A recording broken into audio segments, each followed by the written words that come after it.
Појавната реакција на телевизија Ускана за недостатокот на промотивни брошури на проектот Кичево, град на културата 2026 на албански јазик.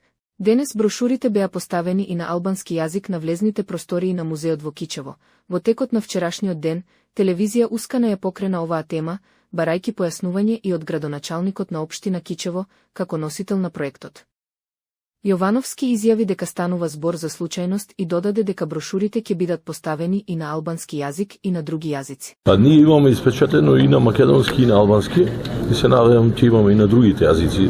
Како што знаете, многу примери, јас особено обрнувам внимание на тоа, меѓутоа може би била чиста случајност. Оние што останале, веројатно биле само на македонски јазик. Иначе имаме превземат мерки за да се постават, не да се тргнат, само да се апсолутно ќе испечатиме доколку недостасуваат и на албански се надевам и на турски, па и на ромски, зашто да не. Денес, екипата на телевизија Ускана беше на влезот на музеот во Кичево, каде потврди дека брошурите сега се поставени и на албански јазик.